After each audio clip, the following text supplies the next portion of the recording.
Hey guys, it's Thursday, so that means it's time for Booktube, and this video is legit long overdue. I finished this book in August, if you could believe it, and I've been trying to review it pretty much since then. I just kept putting it off. I don't even know why. I really enjoyed the book, but it was just one of those things that was in the back of my mind to do a review for the book, but never got around to it. Before I jump into the review, if you guys could do me a huge favor and hit that subscribe button down below, I would really truly appreciate it. I am trying to get to 100 subs so that I could change my ridiculously long URL that YouTube is so kind to give us when we first start off. And since I restarted my channel, I could really use the subs. So I do sub back, and I love to follow people on their own YouTube journey because you guys are seriously so inspiring, and I love to see the content that you make. So let me know that you're watching by leaving a comment or hitting subscribe, and I will follow you back. And now on to the review. This is a week of Mondays. See, I painted my nails. I painted my nails to match the book cover. This is by Jessica Brody, who is slowly becoming one of my favorite authors of the modern era. She is just really good at blending humor with storylines and realistic characters, and she has really amazing dialogue. And this was a cover book, because how cute is that cover? And I thought, how great of a book for me that it's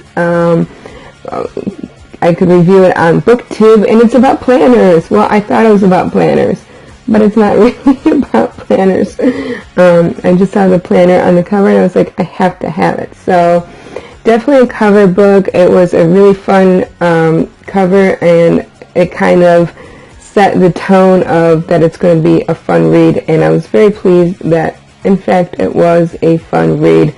I read through it pretty quickly. So basically, you're probably wondering what the book is about, and basically, have you ever wondered what if you took the movie 16 Candles with the movie Groundhog Day, kind of jumbled it together in a fun young adult novel? What would you get? Well, you get A Week of Mondays. And it's so hard to say anymore because I really hate spoilers. It's against my nature to produce spoilers. I don't want to sound like it was a bad thing, but it kind of was. This book was the most predictable book I've ever read. So if I say anything else other than 16 Candles and Groundhog Day, it's such a cliche storyline. Every sitcom has done it. Every, whatever has done it.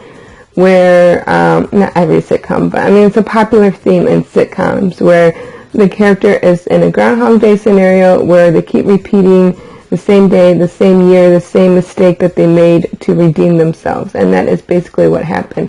So the main character, I forgot her name. It was a weird name. I didn't like the name. But the main character had a really terrible Monday where everything that could go wrong did go wrong. It was Murphy's Law to the extreme. And before she went to bed, she made a silly wish like, oh, I would do anything, universe, if you're listening.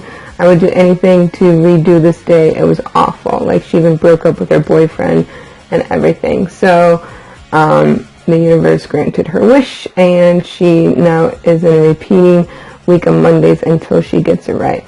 Now, why is it like 16 Candles, you might ask? Well, okay, this is spoilers. Push pause if you want to read it.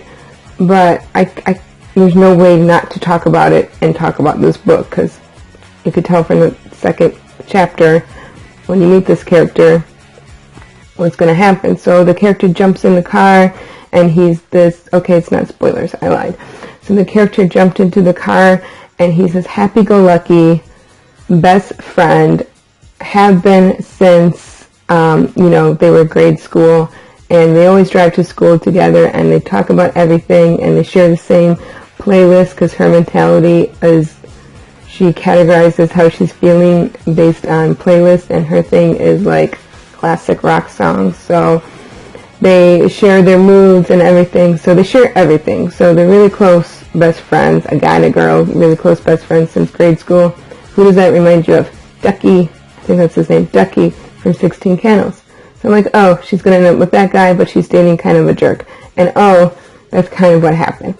So at first I was really mad when I read this book that is exactly how it happened. But then I realized when I finished reading it, oh, the book wasn't about what happened. The book was about the theme of the story. And Jessica Brody did a really good job of channeling the theme without bombarding you with the theme so you didn't feel like you were forced to think that way, if that makes any sense. But she used the cliche of the story, so you don't have to think about the story.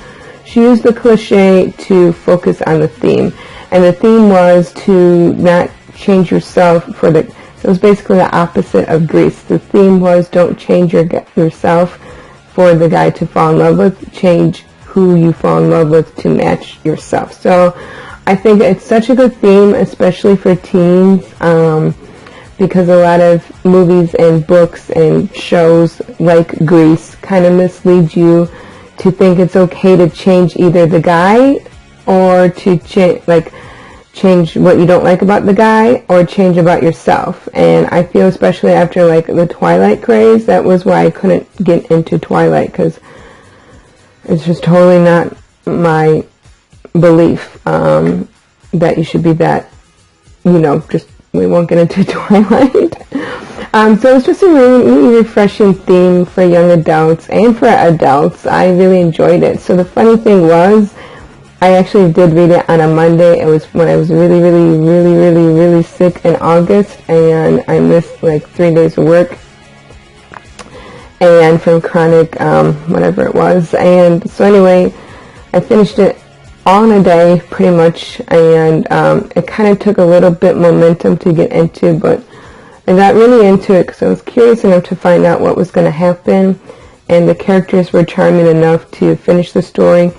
But yeah, right away from chapter 2, you could tell it was going to be one of those cliche teenager type stories, and it was, but I think she did that on purpose, so that was refreshing. And I don't know why this video got so long, I'm sorry. So leave a comment down below what the most cliche book you've read recently, and if you appreciated that it was cliche, or if it did the author use the cliche to their advantage like Jessica Brody did in A Week of Mondays, or was it just really annoying how predictable it was and you couldn't finish it? I would love to hear your thoughts on cliche and themes and what your favorite has been recently. Okay guys, thanks so much for watching. I will see you next week, and hope you have a great day. Peace out.